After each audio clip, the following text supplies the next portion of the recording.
Tzu, ah, j'adore. Alors, Tzu, voilà un mot, un sacré mot. Un mot qui signifie contraction. Et c'est un mot qui est étrange parce qu'on a envie de faire ça. Tzu. Espèce de battement perpétuel, contraction. Et c'est le nom qu'on donne à l'espace que Dieu a créé pour pouvoir introduire son programme, le monde, avec l'objectif qu'il envisageait pour lui. Alors, je vais faire un raccourci, ne m'en voulez pas, mais en fait, le but de ce monde, puisqu'on va prendre la première lettre qui va déjà nous donner un indice, c'est la lettre bête. Le but de ce monde, c'est d'introduire un être qui n'existe pas. D'ailleurs, la création a été faite ex nihilo. Il y a deux choses qu'on peut à partir de rien, c'est le beurre et le baratin. Le beurre, on peut rigoler, on peut être joyeux. Hein. Baratiner, c'est raconter quelque chose qui n'a jamais eu lieu. Et c'est même du mot bara, Bereshit, bara au commencement, bara. Il y en a même qui vont plus loin, qui disent Bereshit au commencement, le shit. Il y en a qui sont toujours au commencement. Et t'as aussi le beurre de Barat. Bien sûr. Ah oui, barat. Barat, c'est à partir du lait, faire jaillir la crème. C'est extraordinaire, hein, barat. Alors barat, c'est aussi les consonnes du mot brit, une alliance. Donc quand Dieu a utilisé la lettre bête, Dieu n'est pas prétentieux, loin de bas, eh ben, il a introduit quoi? Il a introduit le 2. Alors qu'avant la création du monde, il y avait le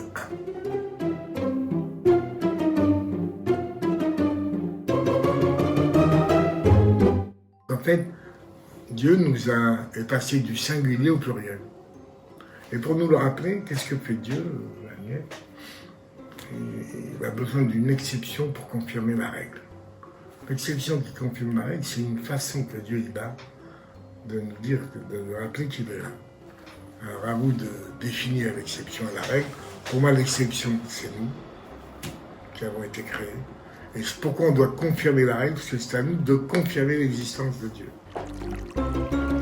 D'accord? C'est intéressant, non? Singulier pluriel.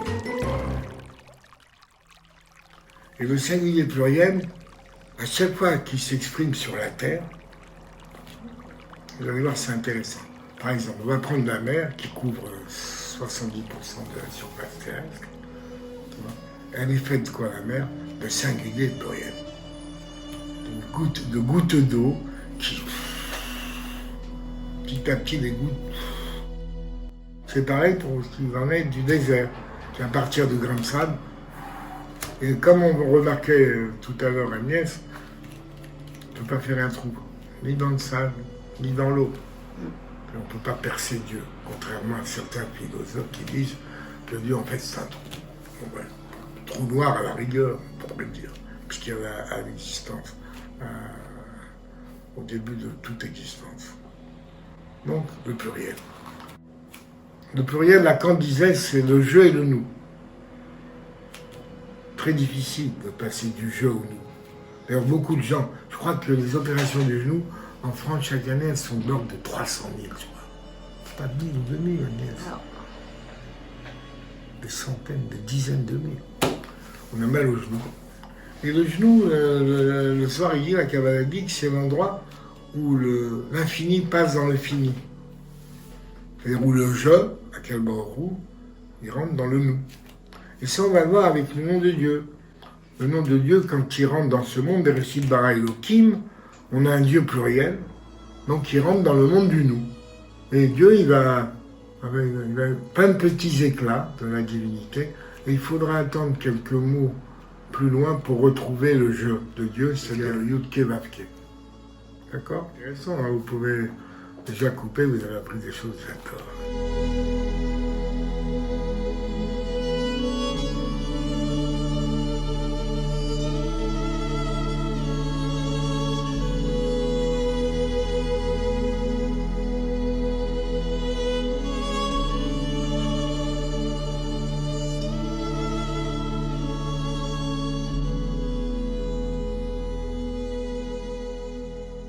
que vous savez bien que dans la vie, pour chacun d'entre nous, le problème, c'est l'autre.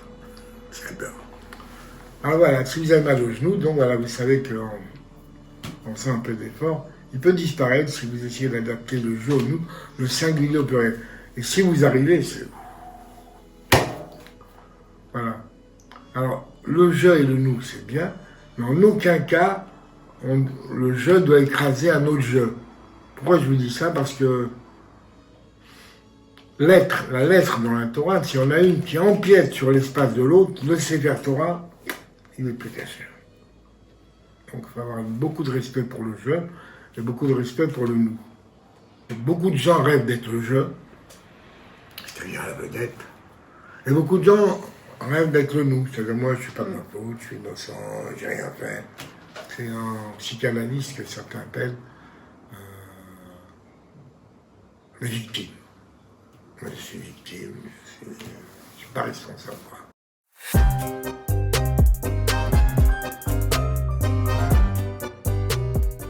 Le Tzimtzum, c'est une contraction. Bizarre, hein? Il a fallu que Dieu fasse une contraction. C'est quoi l'autre mot? Contraction ou Concentré. concentré. Concentré, ou pas dire réduction, entre parenthèses. Alors bien sûr, Dieu ne s'est pas du tout réduit, mais il a fait un espace, il a créé un espace très intéressant. Il a créé un espace que j'ai remarqué agréablement que l'eau n'avait pas été créée. Et ça, j'adore. Si l'eau n'a pas été créée et que rien n'existait avant Dieu, comment est-elle arrivée là, Agnès? C'est beau, hein? Et alors? Ah bien sûr, elle dit ici, elle a été créée puisqu'il a écrit Dieu va séparer les eaux d'en haut et les eaux d'en bas. On ne peut pas parler du Tzimtzum sans parler de l'eau. C'est pas possible. Pourquoi? Parce que dès que Dieu sait, on va dire que Dieu s'est contracté, c'est-à-dire qu'il a, comment tu disais le mot, il était bien, il a contenu. Il a contenu son feu. Voilà, il a contenu son feu, et dès que Dieu a contenu son feu, l'eau est apparue. Alors l'eau, c'est le chesed, hein, parce qu'elle prend la forme, il y a quelque chose même de sympathique dans l'eau. Elle ne vous juge pas d'après votre taille, tout ça. Elle vous prend, vous pouvez même faire la planche avec 120, 140 kilos. Ça ne la dérange pas. Des bateaux, des conteneurs, avec des conteneurs, elle porte tout. Elle porte tout. À condition que vous ayez un peu de surface. Sinon, vous voyez. D'ailleurs, la première chose qu'un père doit apprendre à son enfant, c'est apprendre à nager. C'est-à-dire, en un mot, apprendre à avoir un véritable rapport à l'eau qui ne va pas le mettre en danger. Alors, quand la maman envisage, comme Dieu l'avait fait, d'avoir un enfant, et bien d'un seul coup, la petite semence qui va est accueillie dans ce qu'on appelle l'utérus, on ne va pas traîner longtemps sur ce mot, et qui se remplit d'eau. Il y a l'eau pour l'accueillir, tout de suite, dans l'eau.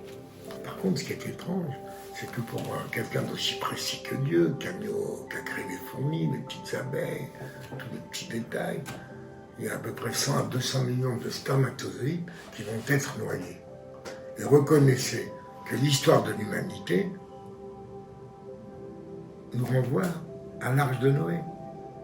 Il y a une partie qui a été de semences divines, on pourrait dire, qui a été sauvée, préservée, et toutes les autres sont parties noyées. Voilà, franchement, est-ce qu'on peut dire que Dieu est un gaspilleur ou pas? C'est difficile de dire un truc pareil. Alors en vérité, moi je retiens une chose extraordinaire. C'est que d'abord, il faut être fou pour douter de soi-même, parce que quand on a été choisi par 200 millions de potentiels humains, et que c'est nous qui avons été choisis, avoir des complexes, il faut vraiment être un peu toqué. D'accord? Donc cette chose va être choisie, et on aura la mémoire, en tout cas une chose intéressante, on aura la mémoire du pluriel. Tu comprends? Et en fait, en étant choisi comme ça, je ne parle pas des juifs, hein, je parle de la semence, eh ben, on va quand même se sentir un peu responsable. C'est comme si on était envoyé, tu vois, D'ailleurs, on doit d'ailleurs, Agnès, rendre des comptes, puisque le premier commandement du divin, qui n'est pas dans les 10 commandements, c'est croissez et multipliez-vous. N'oubliez pas que vous appartenez à un ensemble. Dans cet ensemble, Dieu est comment dirais-je, il est pensé, tu vois. Ce un, ce ira. On appartient à un ensemble, il faut s'en rappeler. Et ça, on l'a dans le sang déjà. On voit bien que c'est en fait une semence de tous les animaux, de tous les êtres vivants qui a été préservée. Voilà comment a commencé le monde, par un déluge extraordinaire. Ceux qui ont échappé au déluge, on peut dire qu'ils ont échappé à l'eau. Ah ouais. Comme Moïse sauvait des eaux. Bien sûr, on va y arriver, tu vois, c'est magnifique. Donc on voit que... Donc le Tsum c'est quoi en vérité? C'est un centre d'accueil, d'hébergement, on peut dire, qui dure 9 mois, mais bon, on peut dire. Voilà, parce qu'il va falloir compter un temps, parce qu'on va vers quelque chose de nouveau. Tout le monde sait qu'après le 9, il y a quelque chose de nouveau. Après le 9, il y a un nombre à 2 chiffres, tu vois ce que je veux dire. Après le 19, il y a un nouveau nom, le 20, tu vois, on passe aux dizaines multiples. En fait, en parlant du Tsum, tout de suite, mettez-vous à l'aise, on va parler de l'eau. On va parler de l'importance de l'eau, et vous verrez qu'on finira par parler de l'importance de la Torah et des lettres.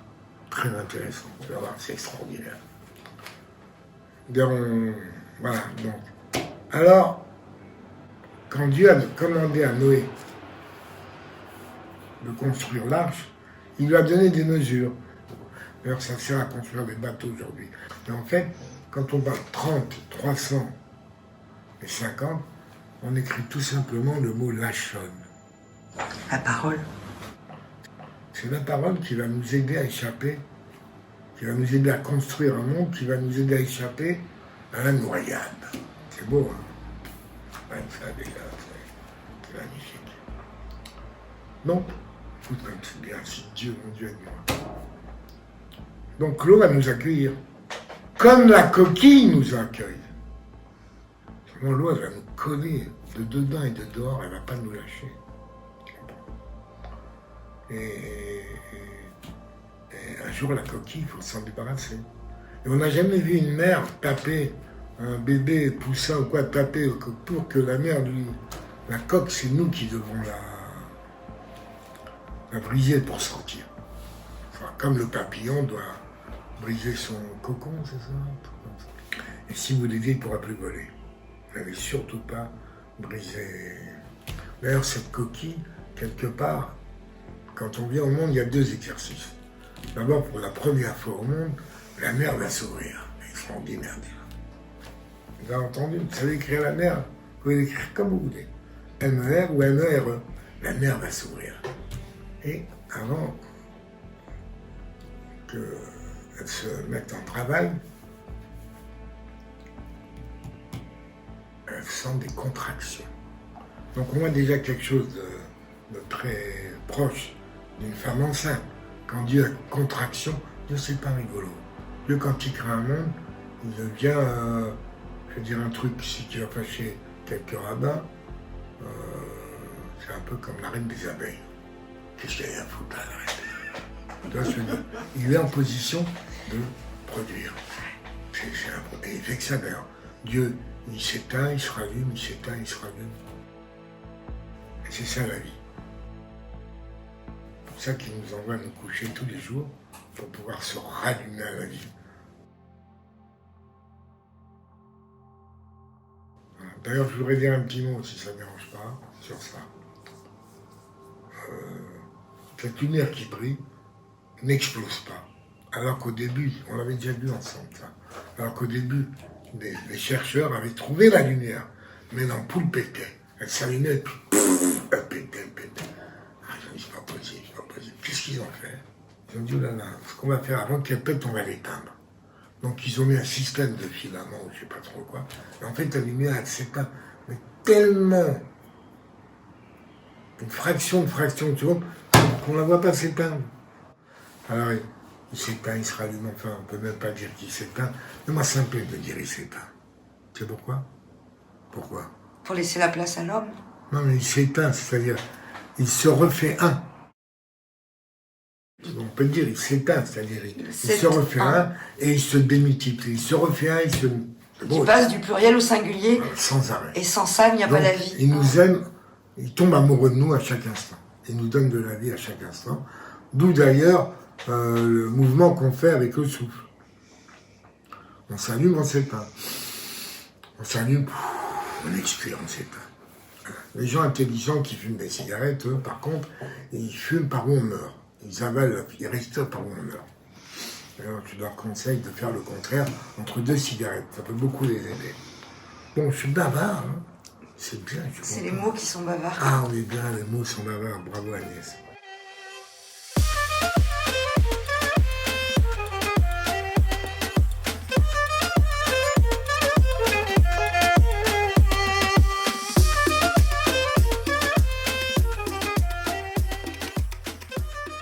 Donc, la mer s'ouvre, c'est déjà un signe.